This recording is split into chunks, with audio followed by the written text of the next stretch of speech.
Good morning, good afternoon, or good evening, wherever it may be, and welcome to today's webinar on mapping China travel sentiment and expectations.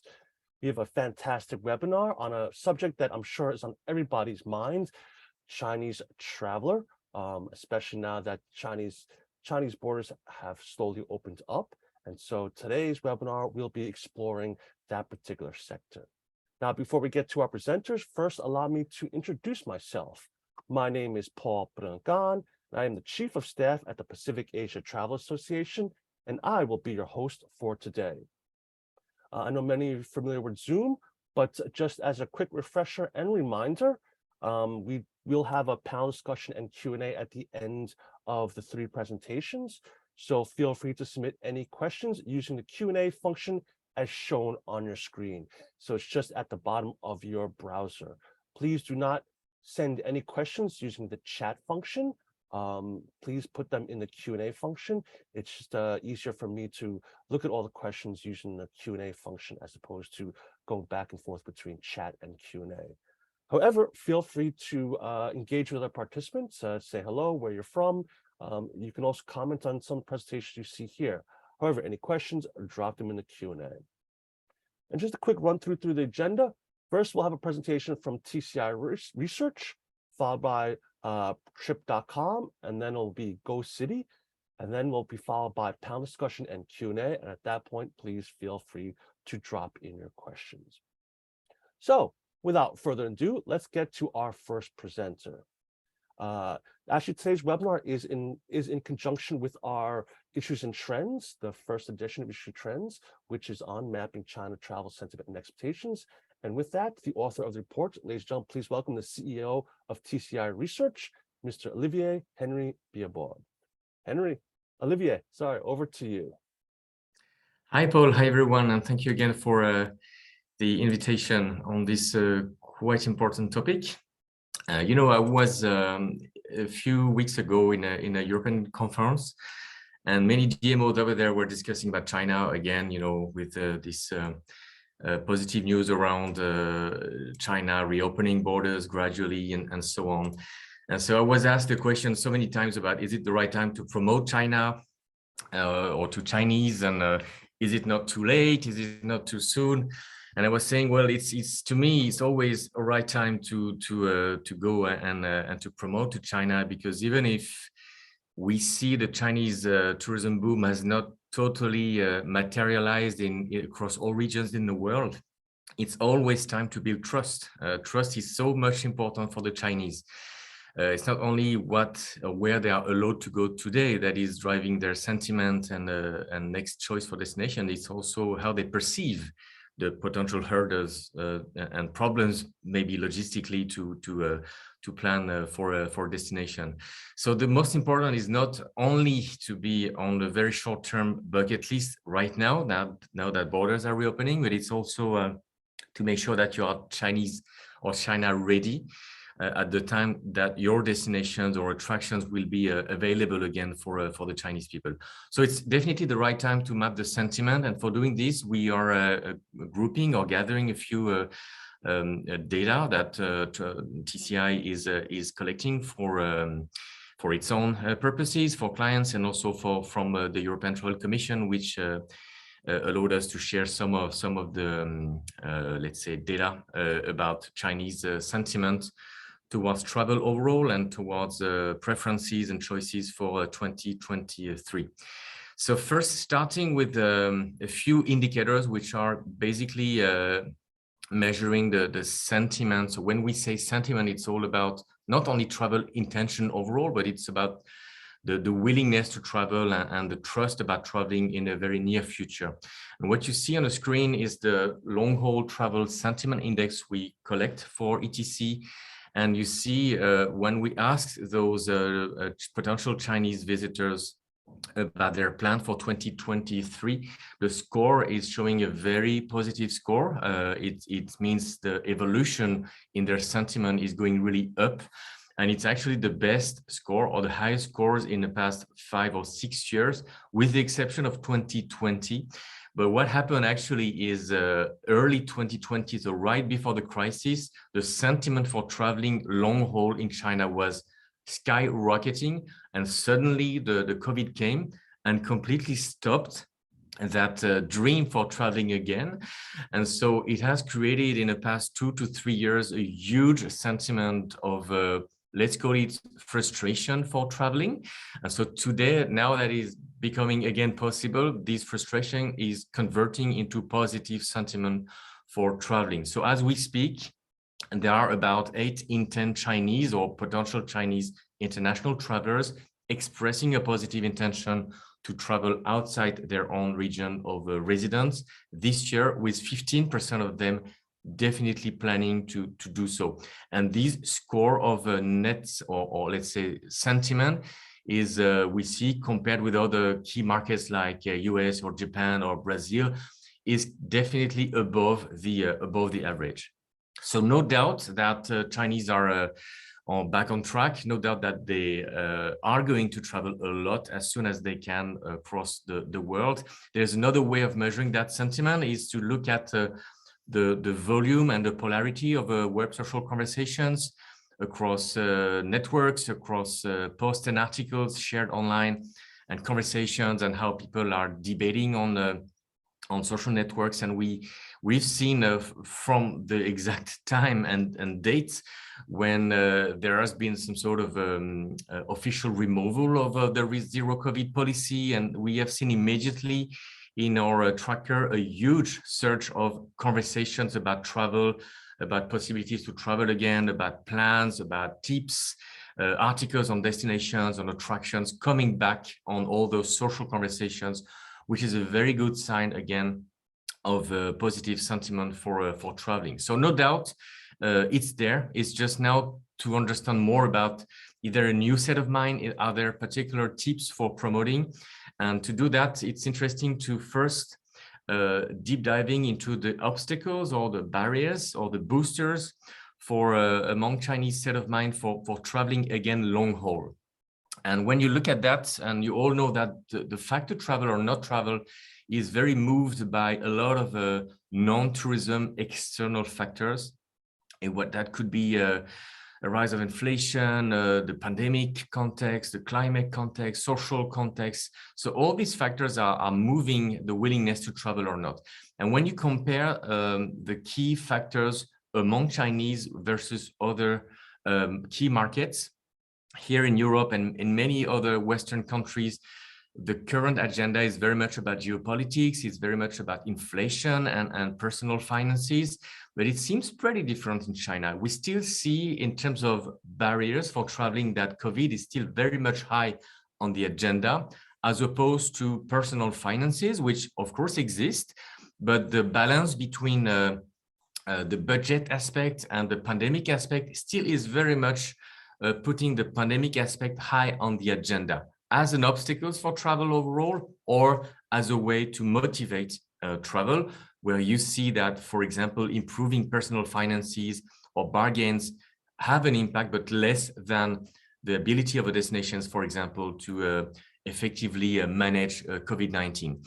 So the balance between budget-centric versus pandemic-centric is still very much in China, in favor, let's say, of or putting the pandemic aspect high on the agenda. But what's more important to understand in terms of promotion, marketing and communication is the fact that this pandemic aspect, it's not only for the health aspect, it's more about all the related complexity and the travel frictions that are related to the COVID-19. If you go more into the details of what type of criteria is impacting the fact to choose France or Singapore or Japan as opposed to other destinations, you see the list of criteria is basically more about the concept of quality, the concept of safety, or making sure that while Chinese are back on track of travel, they will have exactly what they are looking for. So something which is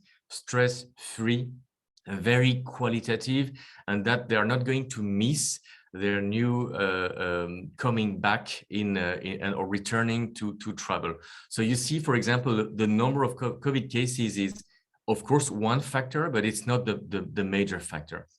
So when we say Chinese are still very much sensitive to COVID, it's also it's more the question of travel logistics and travel complexity, more than just some concerns about getting contaminated.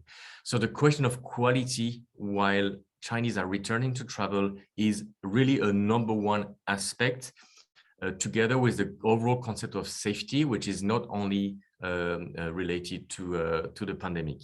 In terms of destinations, and I know my colleagues will have a lot of data to share about that. So I would be very quick, but in terms of sentiment overall, it's not about planning or booking, but the destinations in mind. You will basically find what we used to find before COVID. So it's a lot about Europe, of course, is very much high on the agenda. So you guys in Asia Pacific will have to deal with, in terms of competition, not only with the China domestic travel, which is very, very strong, but also with non-APAC destinations, and within APAC and outside APAC, a lot of countries. So they have Europe very much high in their agenda, with destinations, the classic ones, France, Germany, Italy, very much on top.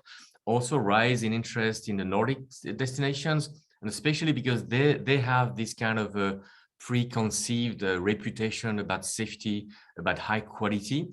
And they could be expensive actually, but while Chinese are looking for quality, they could be very much high on the agenda. Then, of course, Oceania is coming first for 4 in 10 Chinese who are envisaging a trip in 2023 in Oceania, with Australia coming on top. Then South Asia is very much also in the agenda, with some destinations like Maldives very much high in the prospects. North America for 1 in 4, US, Canada, and Middle East. And Middle East have been extremely popular in social conversations as well, in terms of event-driven. There's the Qatar Football Championship. There used to be, still now for a few weeks, I think, the Dubai Expo. So Middle East have been also very much, in the set of mind of Chinese, driven by all these key events happening there. So a destination like Qatar, for example, is today benefiting from that. Looking at the type of experiences and the type of wishes that Chinese are looking for a next trip outside of their region of residence, it's very interesting there, because we see a little bit of difference as opposed to before, even if many of the boxes are still to be ticked, and especially the iconic attractions are still very much expected for a next trip. There is a sentiment of catching up the lost time. I referred to the fact that in the past 2 to 3 years, there's been a lot of hidden expectations for traveling and a bit of frustration. So definitely people are going to look at not only the culture, but really the culture at large, including on top the gastronomy. And gastronomy and food experiences, if you remember some of the past webinars we did for PATA, we immediately spotted this topic as being a very quick win. It's a way of socializing. It's a way of just self-indulging oneself when traveling, maybe without spending a lot of money. So the food aspect is really on top as a way to maximize the value for money perception during the stay. And it's a great promotional driver for the Chinese. City life is also very much high on the set of mind. Today, Chinese trust that it's possible to meet again, to be, in urban environments, even if you're maybe a bit more exposed to COVID, but the trust is very much there. And again, they want to catch up the sentiment of living the full total experience while at destination. So cities have a lot to gain from this recovery of the Chinese market, including nightlife, including activities that can be done after 7 p.m., which is, of course, a lot of opportunities for destinations and attractions to make people spend their money after, dinner and all this stuff. The connection and reconnection to nature is also very important, and we can capture that a lot in social conversations as well. So let's say everything, they want everything, and especially gastronomy is one of the very specific aspects that can influence their choice and influence their spend at destination. In terms of travel companion, we see a lot of resurgence of Chinese couples wishing to travel again. 6 in 10 actually of the ready to travel Chinese are couples, but also families, also growing segments of solo travelers, a bit more independent. So you see luxury shopping, for example, is a kind of cliche that everyone has about Chinese, but it's much more than that today. Of course, they would go back and certainly they would purchase their favorite perfumes, brands, and luxury brands, but it's not only that. It's something that is going to be much more complete at destination, again, with the food on top of that. There's another way to understand what people are looking for today from China in terms of sentiment and expectations.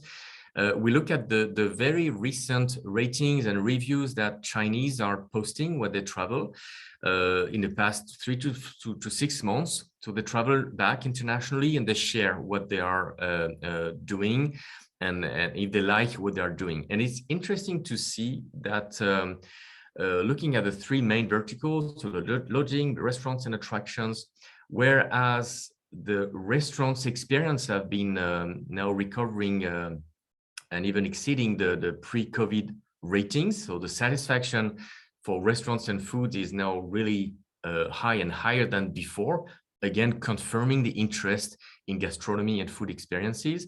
Same for attraction, the score is very high, slightly below, but quite at the level of pre-COVID. We have some, let's say, concerns still, or Chinese are not completely super happy with the lodging experiences.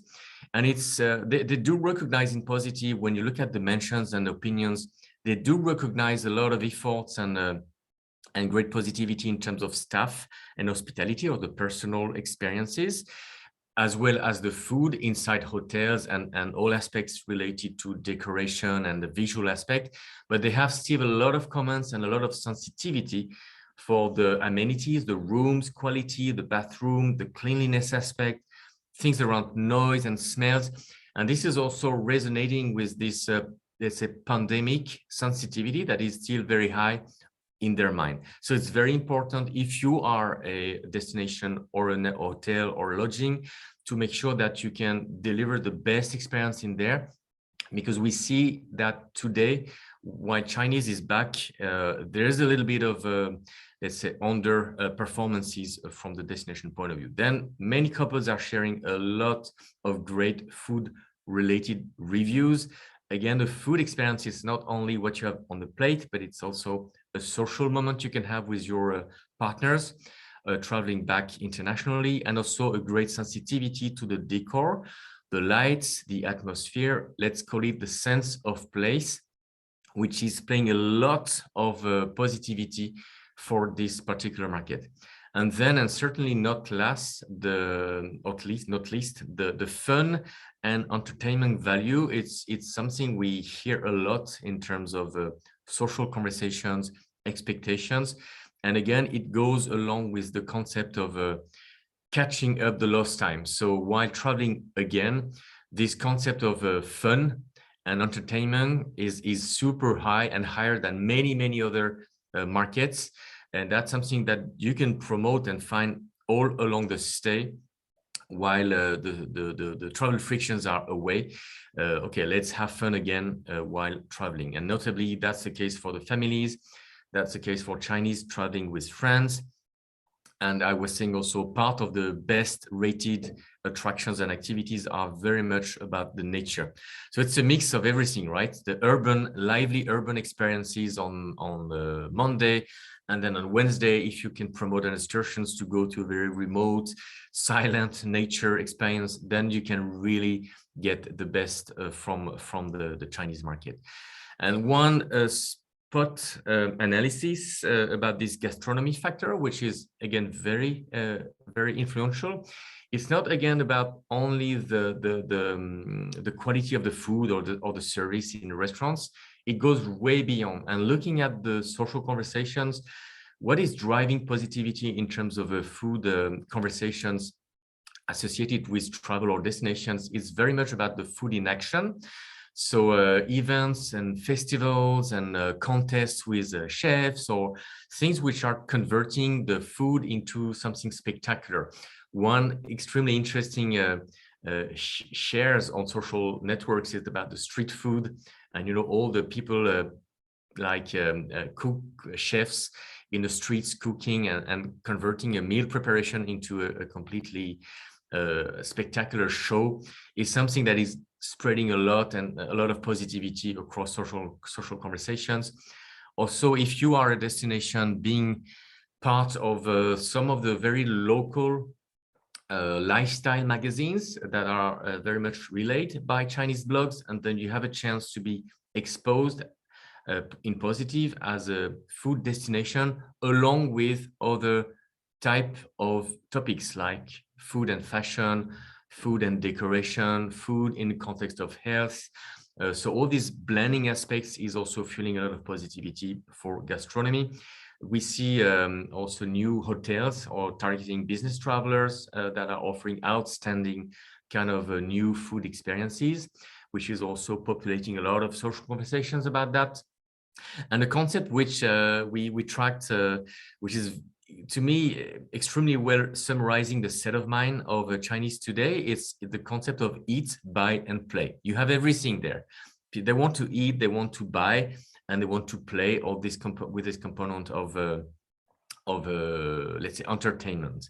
And also the food is driven by community and passion-based type of channels, like students who used to be back on track very early, so they are sharing a lot of great experiences for in the destination they are studying, but also MICE travelers and so on. So I leave you with a few takeaways and let's say generic recommendations about this concept of offering post-pandemic travel stress free. So really managing the potential travel frictions along the stay, offering high-end luxury options, not necessarily only as a package, but for, offering some options during the stay, including in some budget package, having the possibility for travelers, Chinese travelers, to indulge themselves with a luxury options.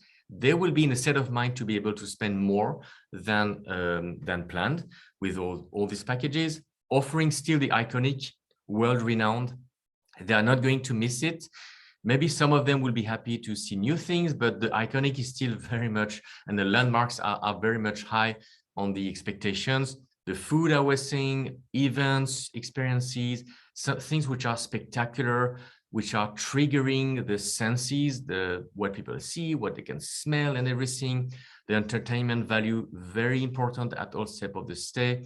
Promoting as much as you can the quality labels, and especially because this is going to influence the quality perception. And this is what they are looking for, a very quality, safe experience. Of course, promoting couples, but also the families, the solo travelers, and so on, and using indirect channels for activating the brand reputation. Indirect channels mean passion people with specific movies or students, or through the MICE segments, when you have a chance as a destination to promote in a very indirect way. And also promoting all these experiences, not like only a commodity product, but also as a way, traveling is a way to share again a good moment after years of difficult moments shared in the families or with the travel companions. So that's what I wanted to share, and I will be happy to take some of your questions if you like after that. Very much, Olivier, for that beautiful presentation. So we'll be back with Olivier at the end of the other two presentations for our panel discussion. So as you said, if you have any questions for him, please do drop it in the Q&A section at the bottom of your browser. So we've come to our next presenter. And with that, ladies and gentlemen, please welcome the market director at trip.com, Mr. Johnson Ong. Johnson, over to you. Hi, thanks, Paul.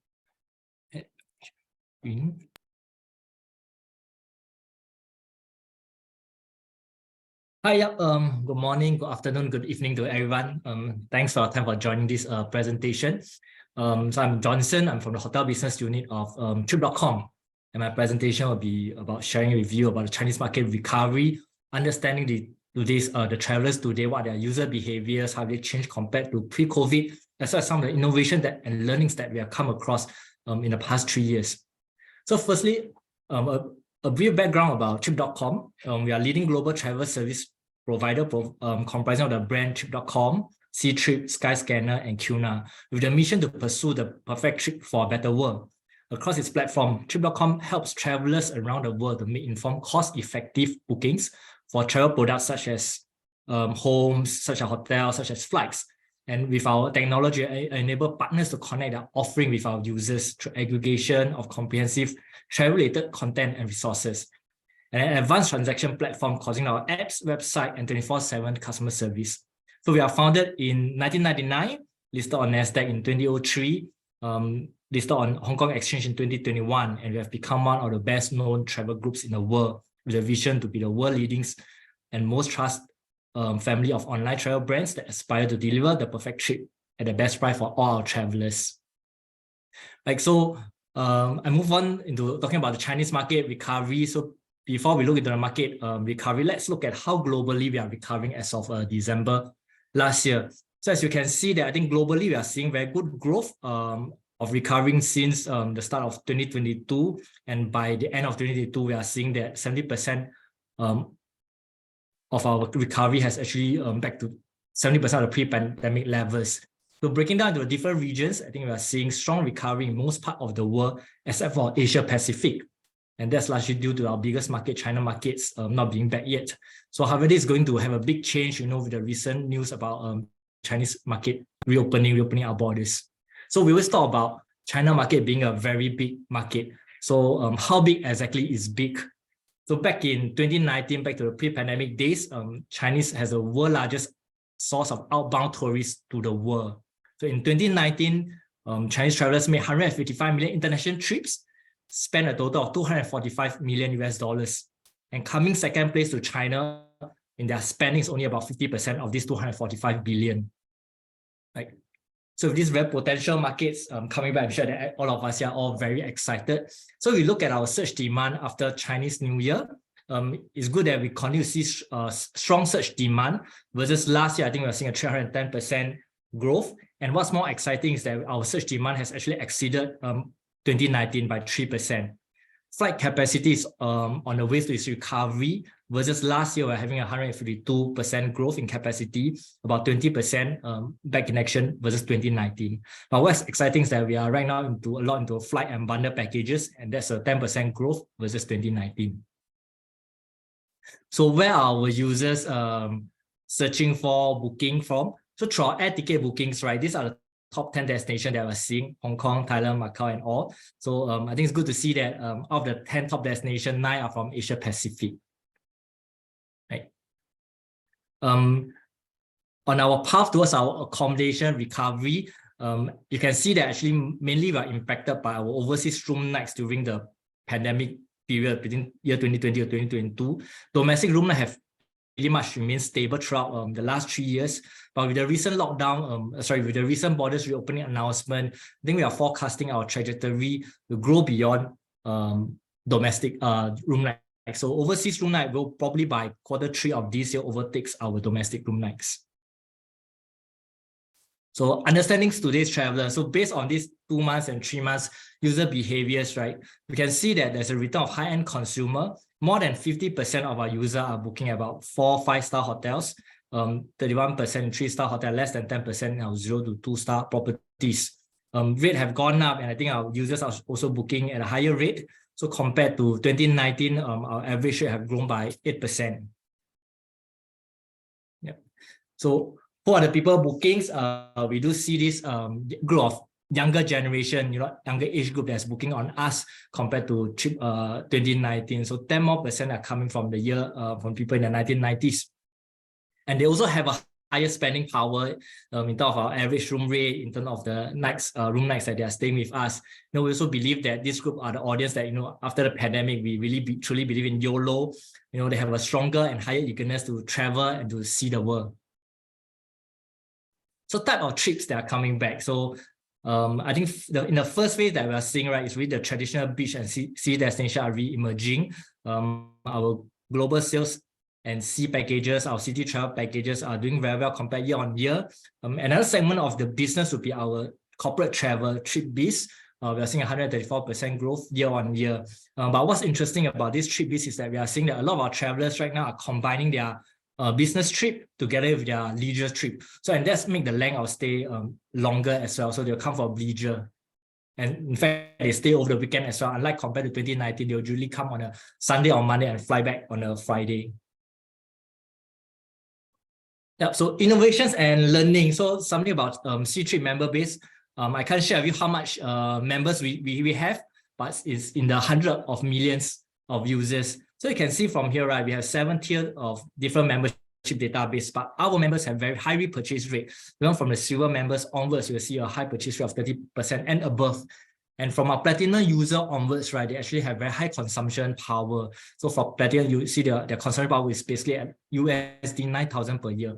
Something very unique about C-Trip membership is that the user need to maintain a minimum spend per year in order to retain their membership tier. Otherwise, they'll be from platinum, they might be dropped to gold or silver members. Right, one-stop service, bundle and save. In the past, for Chinese traveler, they might be buying their air tickets and hotel stay differently. So right now, what we have done over these few years was to be able to help them to bundle the best deal together, best flight, best hotel stay together. With that, our partners enjoy higher visibility, higher ranking on our platform, and as well as they see a lower cancellation rate on these bookings as well. So it's a very good additional customer value to our partners as well. Hotel packages, hotel bundles is also a new innovation that we have created during the pandemic years. So right now we are able to bundle our hotel stay with F&B credits, your hotel F&B credits, your spa packages, your club benefits, and etc. So it helps to generate ancillary revenue back to our partners, hence increasing our revenue. So it's something that's very interesting to our partners as well to our users. So when it provides convenience for them, they don't need to go to multiple platforms, or like they need to add on the hotels. When purchasing on our platform, they're able to find whatever packages that caters to their needs. Next will be how we do our marketing. So, we have our information feeds that actually consist of 30% of our traffic. So through that information feed, we drive awareness, we drive consideration to our users, right? We promote our products, the unique selling points, and what are the things that attracts to them. Another channel will be our live show. So if you are not familiar with them, it's one of the most trendy marketing channel to promote your product right now. And through the live show, you see we have very good transaction volume of 1.48 billion USD last year, and a global viewers of over 1 billion. And pre-sale together with a live show is a new way of how we sell and promote our products as well. So what we do is that here we sell an open dated vouchers whereby our users can purchase over the live show itself and then later redeem for actual room night stay. So this is a very unique way of selling. So a part of the traditional way, we are coming out with different channels, different way of promoting our products. So with that, it comes to the end of my presentation. So to sum it up, I think the Chinese market is returning in a great way, and partnering with Trip.com is definitely one of the gateway to tap on the Chinese market. And if you'd like to know more about us and like to know how you can work with us, you can contact my PR team here, PR@Trip.com, and we'll be able to direct you to the correct contact person. Yeah. Thank you so much. Thanks.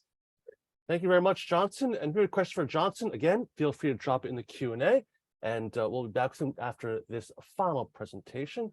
And with that, ladies and gentlemen, please welcome our last presenter. She's the VP of Marketing E-commerce for APAC at GoCity. Ladies and gentlemen, please welcome Dawn Jeremiah.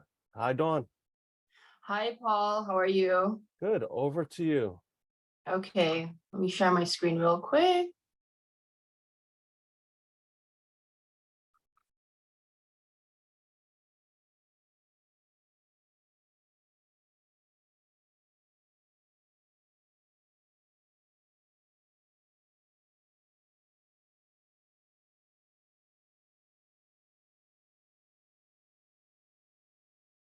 Just need to go in presenter mode.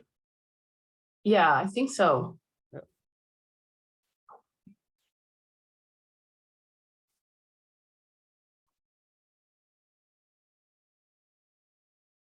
Do you see it, Paul? I see your presentation, but you just need to full screen it in presenter mode. Cool. Perfect. Cool. Hi, everyone. It's not, sorry, it's not there yet. It's can you click presenter mode again? It's not it's still showing just the PowerPoint.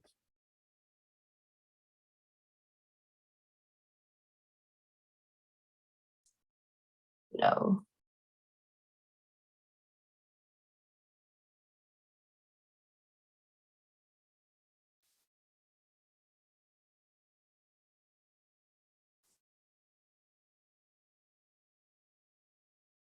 Does it work?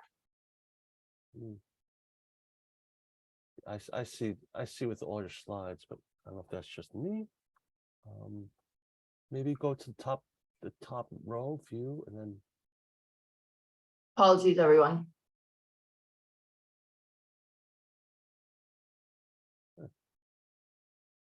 It should show, right? it should. I don't know why it's not. Sure. No. Use present to view.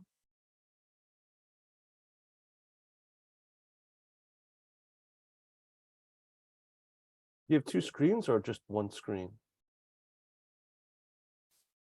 I have two screens. You have two monitors. It might be the other monitor. You need to share the other monitor. Okay, 1 second. Okay, so can we see the slides now, or? I see the slides, but it has the previews on the left hand side. Okay, sorry. Apologies, everyone. Let me. And you can just try maybe stop sharing and then when you share, click on. You'll see various slides, and then you can click on the full screen version. Yeah.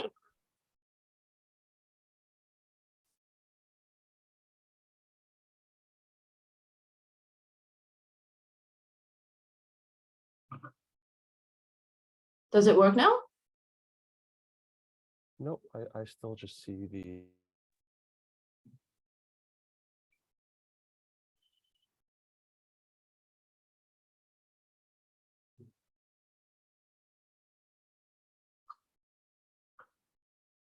Oh, there you go. There we go. Okay, apologies, everyone. A little bit about me. I am the VP for Marketing and E-commerce for APAC in GoCity. I've been spent 15 plus years in roles covering travel, marketing, tech, media, and TV broadcasting. Currently in GoCity, I oversee all things marketing and e-commerce in APAC. I lead B2C customer growth. I lead B2C customer growth and e-commerce sales, focusing on Greater China, North Asia, India, and Australia. So a little bit of an interesting fact, I joined GoCity 6 months before the pandemic hit. I kind of pioneered customer localization in the company, and I'm now leading the APAC customer growth beyond pre-pandemic levels. I enjoy a good city break, cultural immersions, museum hopping, and deep sea wreck diving. And I am very excited to share our insights into the Chinese market with you from GoCity. So a little bit about us. We are the world's largest multi-attraction pass operator. We've been around for more than 25 years. We used to have those physical passes that you used to enter the attractions, and that was all run by us. We cover 30 plus cities to visit, iconic sites and hidden gems. We have global majority market share in 4 continents, and we work with thousands of attractions, experiences that are growing by the year. And we have a leading industry NPS score as well as 4 stars on Trustpilot.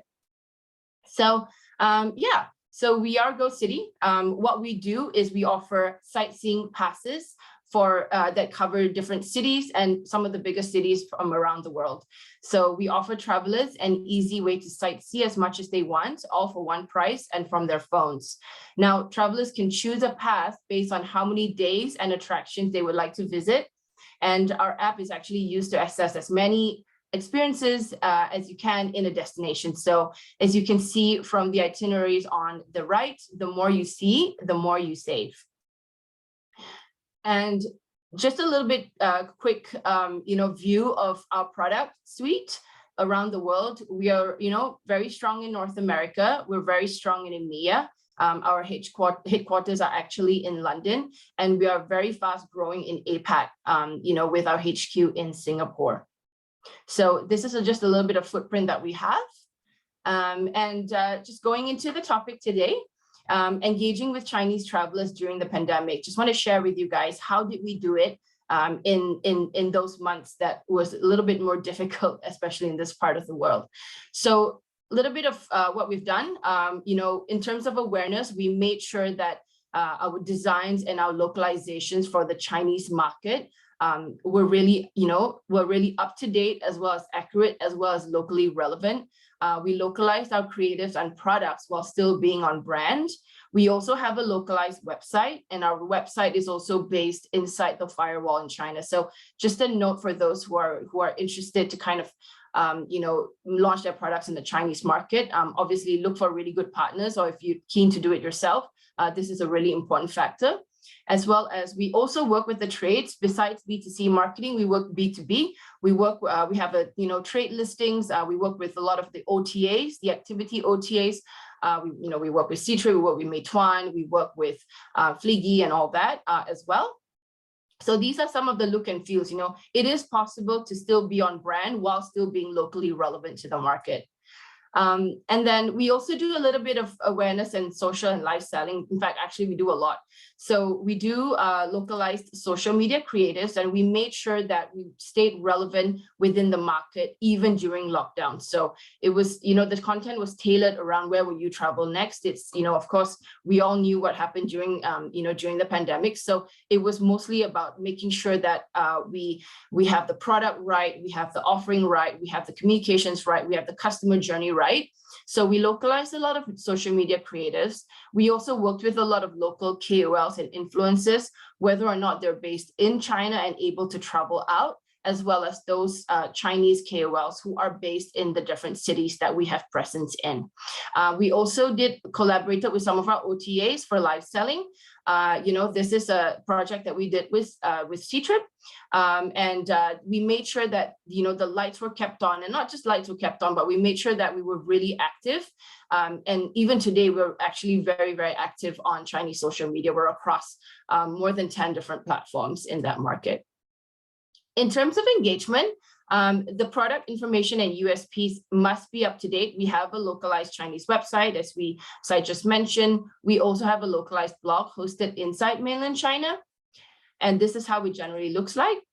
And then we also work with key distribution methods and partners. So during the pandemic, we kickstarted collaborations with several key content and trade partners. We used the time we had to build relationships, and we made sure that the content was accurate and relevant, because obviously during lockdown, sales wasn't as high as we expected to be. We still had healthy sales, but still, we had a lot of time to make sure that we were ready for when the market returns. And we were really glad we did that, because that has paid off. So even as early as 2022, the results were astounding. We grew incremental revenue of our partnerships channel by over 30x versus 2019. So I would definitely urge everyone here who's keen to enter the market and don't know how. Definitely get the right partners, get the best partners in the business, get the biggest partners, and definitely have a variety of partners as well for different verticals that you have. In terms of retention, we made sure that we have, really good and responsive customer service, as well as we kept track of all the reviews. We made sure that we respond to every one of them. We made sure that even when we give out, passes, or when influencers reach out to us to use our products, we will ask them to provide us with a very straightforward as well as honest review. We generally don't pay for positive reviews. We actually don't do that. We encourage honesty and transparency as much as possible, and we take that feedback to account and to make sure that we improve our product. So this is something that is often overlooked. So customer service and reviews is definitely a big deal when we want to penetrate the Chinese market. So this is something that is very, very important, and I urge more attention to be spent on it. So a little bit of insights from us. Now, these insights are not from the pandemic. It's not before the pandemic. This is after the pandemic, which in our speak today, it's January onwards. So this is fresh information that we have received and never seen before. So this is the first time I'm actually sharing the data. So I want to show everyone here China versus the rest of Asia Pacific.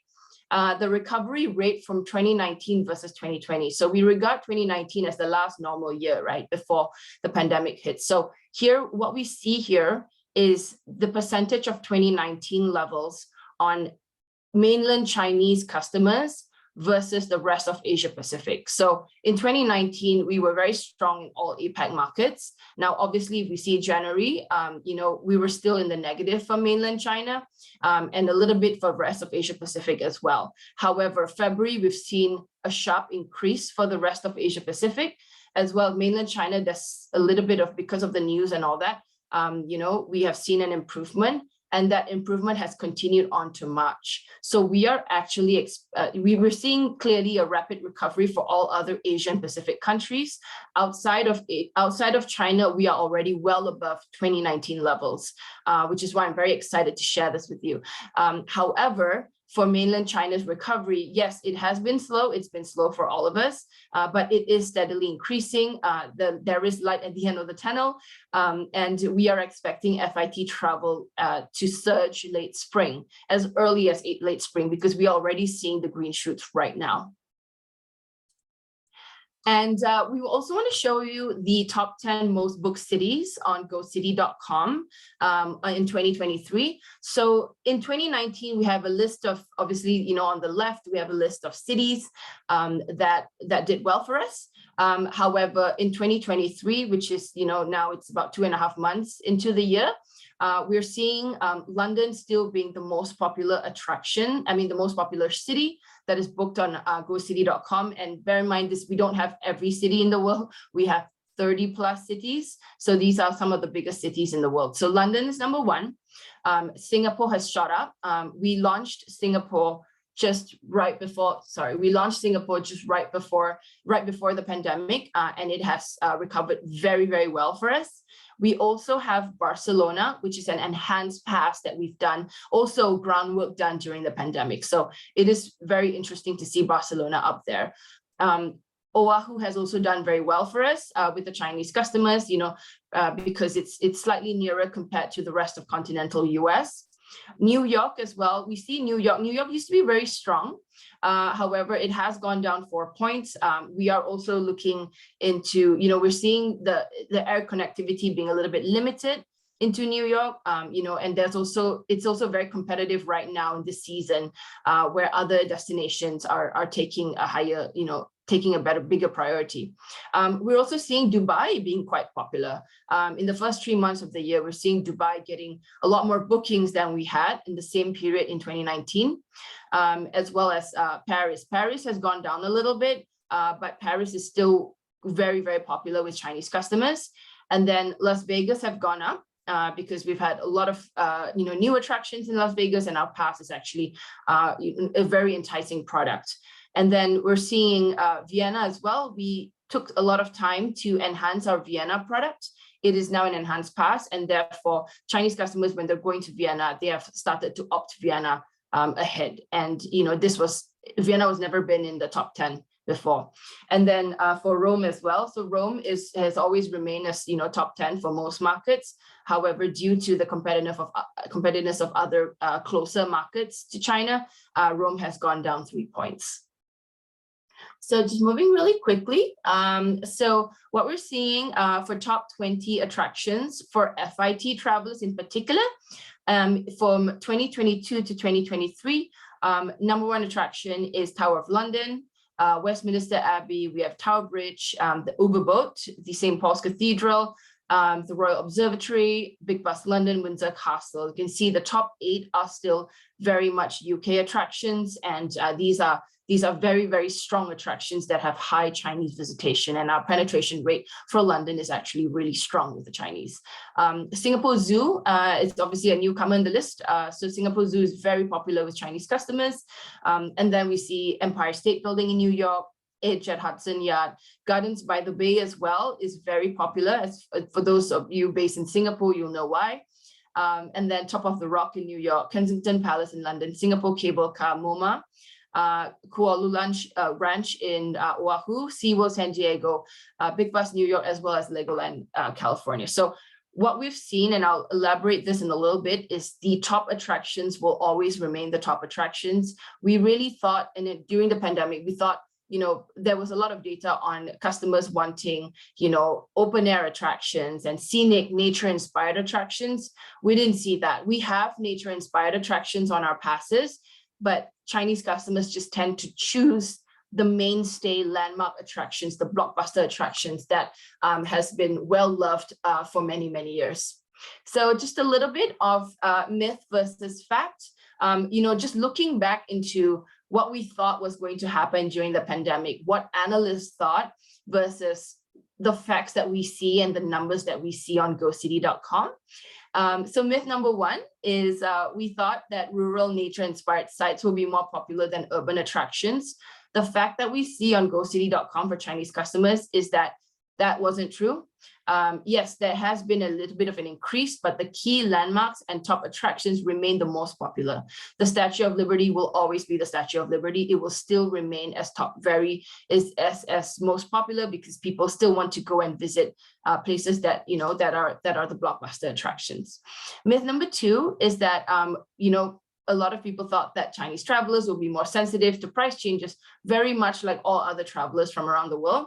However, what we see on GoCity.com is that they're now purchasing higher SKUs, higher value products, more days, and they're maximizing their value, and they're spending a longer time at each city and attraction. So instead of, we won't see it as sensitive to price changes, we're seeing as, if I'm going to go to Hawaii, for example, I'm going to spend a longer time there. I'm going to create more value out of my trip. So it's more value seeking than anything else. It's not so much of, the actual dollar amount. Now, myth number three, we're seeing sightseeing experiences such as virtual tours using VR to be the norm. That was what we thought. But the fact is, nothing beats real life experiences for Chinese travelers, but VR is used to aid research and bookings. So, from our side, we haven't really seen virtual tours actually taking off. There was a lot of talk about it, but the actual fact, and for customers to pay for virtual tours, there hasn't been a significant jump in that from what we've observed. Myth number four is travel research and booking habits remain unpredictable and volatile. That was the assumption that was made during the pandemic.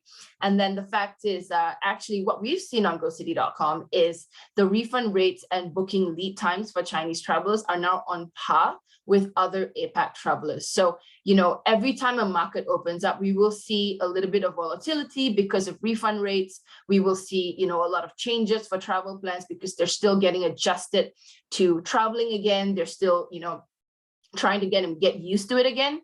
And the booking lead times used to be, well, when the borders first opened, it will be booked way in advance or, even last minute. But then now we're seeing those numbers being on par with other APAC travelers who have already been traveling because they have opened up first.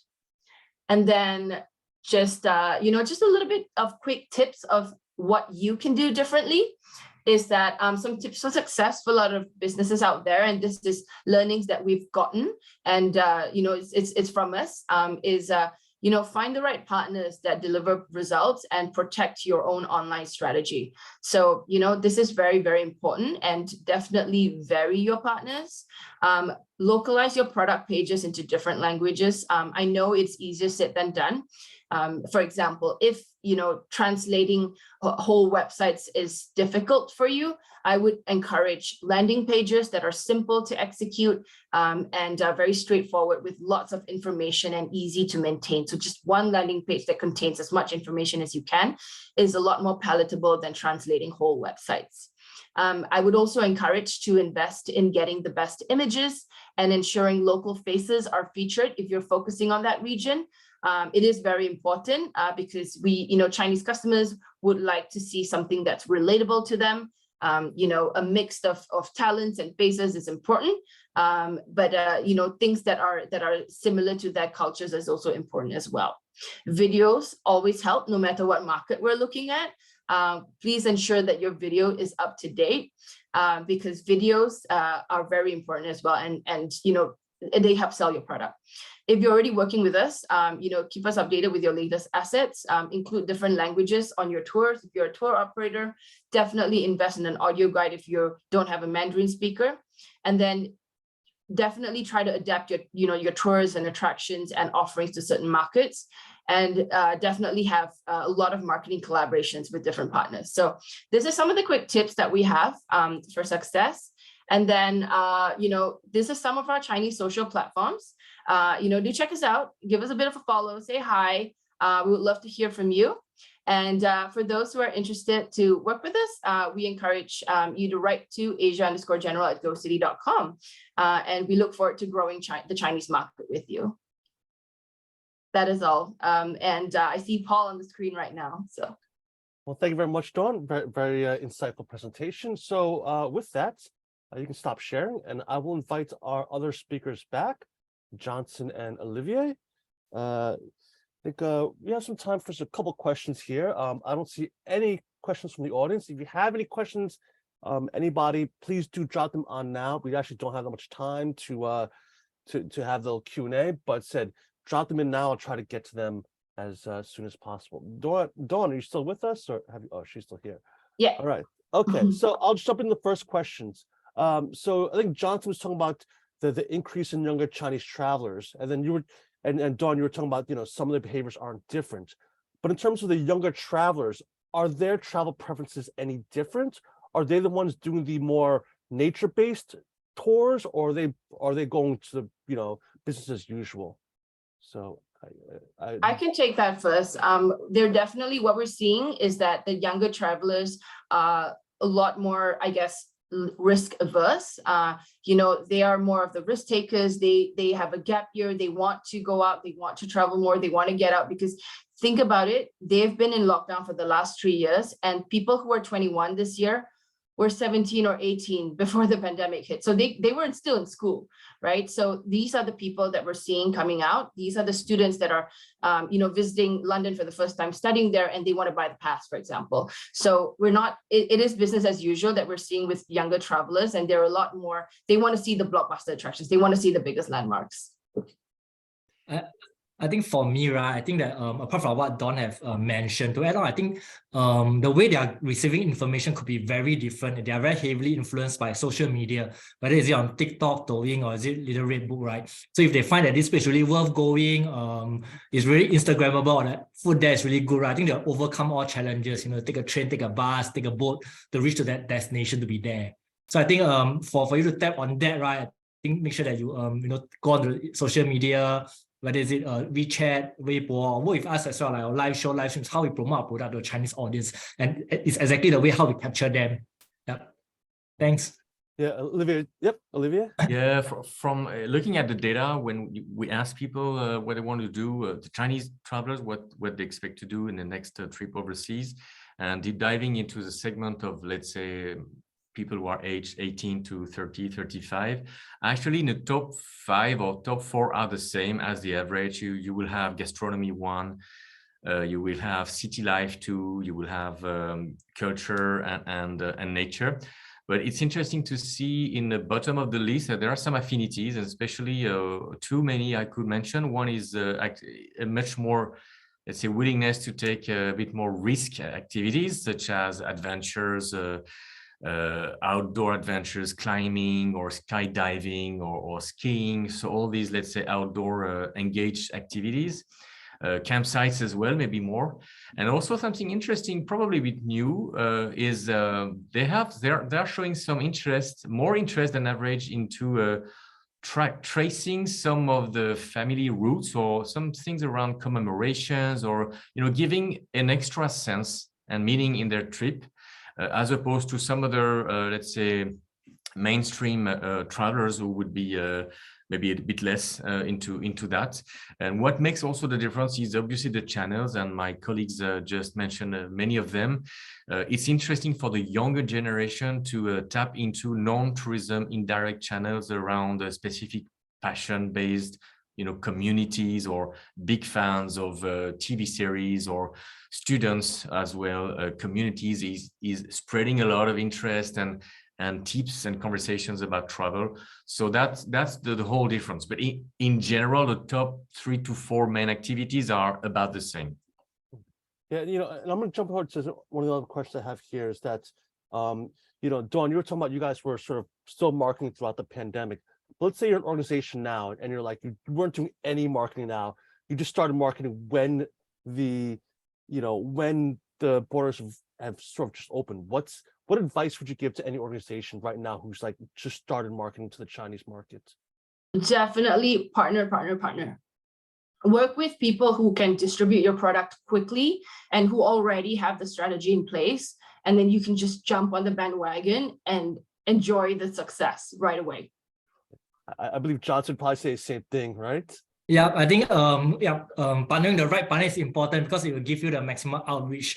But I think for a market that's just reopening, I think it's also important to beef up operation to be ready for the Chinese market. Whether it's a labor crunch, finding back your Chinese tour guide, having your Chinese speaking front office, all that will be important as well.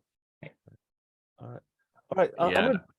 Olivier, yeah. No, just I could add, if you're very much a bit late in promoting, it's never too late actually, and the concept of last minute can be a little bit stressful for some potential travelers. So just guarantee that if they go with you, they will have full guarantees of booked attractions, and they don't have to wait.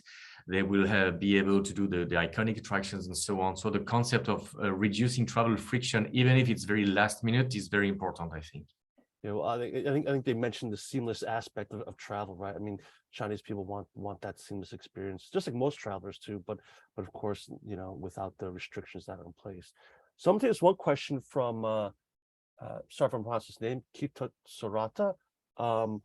I guess out of any presenters, please share if there are any changes of perception and travel behavior of Chinese tourists to Bali, Indonesia. I guess because Bali focuses on cultural tourism. Can any guys respond to that? I think from the data we are seeing, right, I think Bali is definitely increasing. I think based on the interest of the Chinese, I think they are still very into city, beach, or culture, which is a big thing for Bali as well. I think one of the main things that we are seeing for Bali right now is also for connectivity to come back first, whether is it through Singapore to Indonesia or back or to have more direct traffic, direct flights between China and Bali will be very crucial. Yeah, connectivity is important. Yeah, I can't comment about Bali because we don't have a product in Bali, but what we've seen for cultural tourism across the world, including Singapore, is that definitely is a growing interest for cultural tourism, definitely more than pre-pandemic levels, because they're more interested in history, culture, why things are the way they are. So there is a general trend across the world for this. Yeah, I think Olivier, your presentation, you showed that increase in the interest in cultural tourism as well. Oh yeah, I think Bali definitely has a lot of the boxes that Chinese want to tick, about the nature, about the food, about all these very visual attractions that are very nature-oriented attractions. I think probably the rising interest in film tourism is picking up. We've just measured that more than 8 in 10 Chinese travelers are going to choose destination based on the fact they've seen it on the screen, the small screen or the large screen. And Bali has all these, all this visual mood and vibes that is able to certainly attract. Maybe the urban aspect is not really there, but there are so many other aspect. And from what I remember, about 25% of Chinese potential travelers this year are going to choose destination offering coastal beach relaxation as well. And I mean, definitely Bali is part of that. So in eat, it's not eat, pray, love as in the movie, but it's eat, play, buy. Probably, yeah, Bali can have a great had a great opportunity to promote on those. Yeah, and talking about film tourism, I know that it did, it was a big film in China regarding with Chiang Mai, and Chiang Mai just exploded with Chinese tourists. A film was released before the pandemic. So I'm gonna get this other question. This is something that Dawn had mentioned to me. So I actually like this question. So we all hear about the advance of ChatGPT. I mean, so do you think that will help with localization to Chinese travelers, or how will that change? I guess for that with the Chinese market. Johnson, you're smiling here. So Trip.com actually had a version of our Trip ChatGPT for our travelers. So you could ask anything, create an itinerary for you. I think it just makes travel easier as well, like top destination. It brings information searching, I feel, into the next level. I think it gives another alternative apart from social media, a quick way to get our itinerary shared or to plan our itinerary. Yeah. And Dawn. Yeah, I think for us, we're looking at it from a perspective where the attendees here are interested to use ChatGPT. So what we've found with ChatGPT is that research is useful, just like Johnson said. Using it for research is useful, but there's still some way to go when it comes to, say, for example, common sense, right? So it is still not a human. So, for example, if you give them, if you ask them for itinerary recommendations, there's one time where, for example, the Singapore Night Safari, they suggested us to go in the morning, so things like that, so there's still a level of common sense that just needs to go in, and a level of like maybe a 20% accuracy of information that needs to happen. We use ChatGPT to look for information for sure. I think that's useful.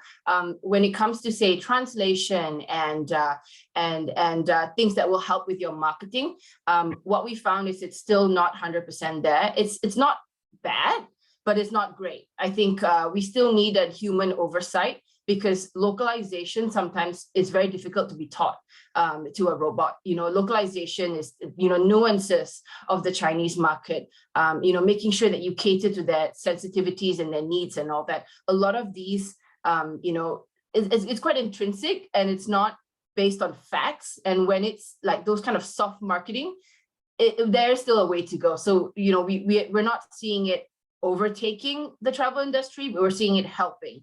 And we still need our, face-to-face human touch points that are still very important to us. And this is why partnerships will be extremely important for, absolutely, especially if you're working in the Chinese markets.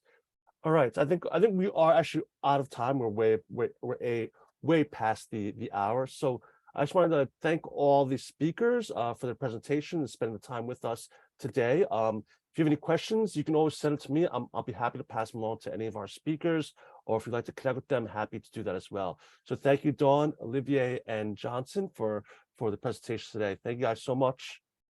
Thanks, everyone. Bye. Bye-bye. Bye.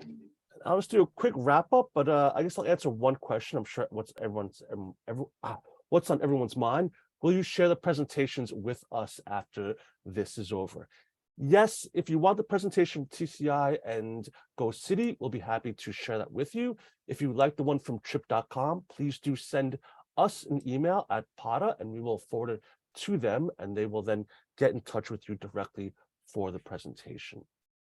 So I'll do a quick wrap up here.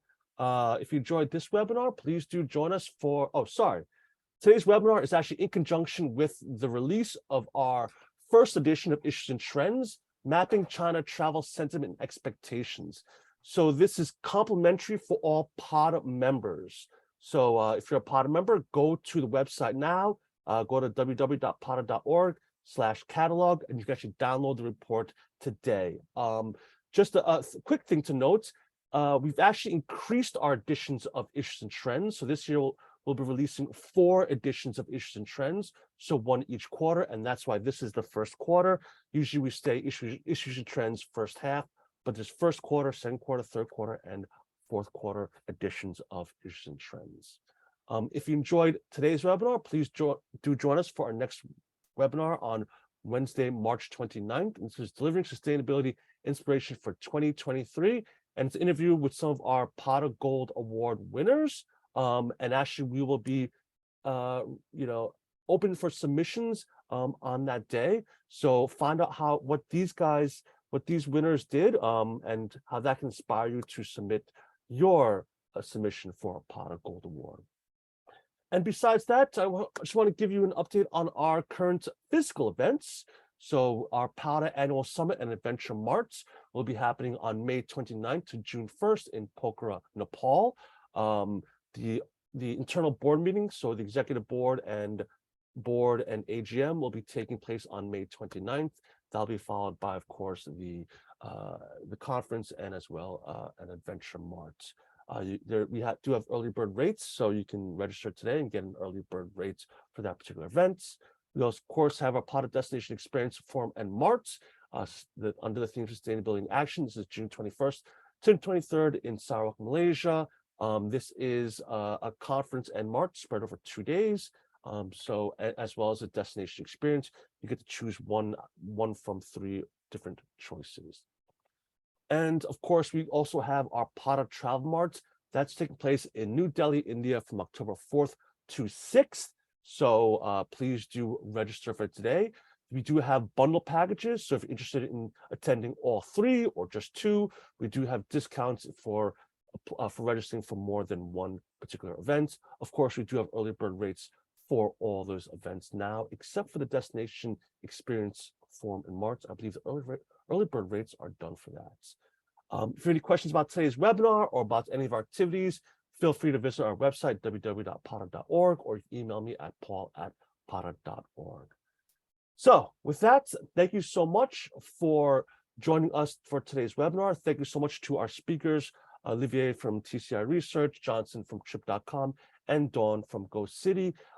As always, thank you to our members, our partners, our executive board, our life members, our board members, our chapter members for the continued support of the association. And last, and certainly not least, thank you to all of you for joining us for today's webinar. I will hopefully see you at our webinar next week. If not, I will hopefully see you in person at one of our 3 events or at all of them. So take care, stay safe, see you soon. Bye.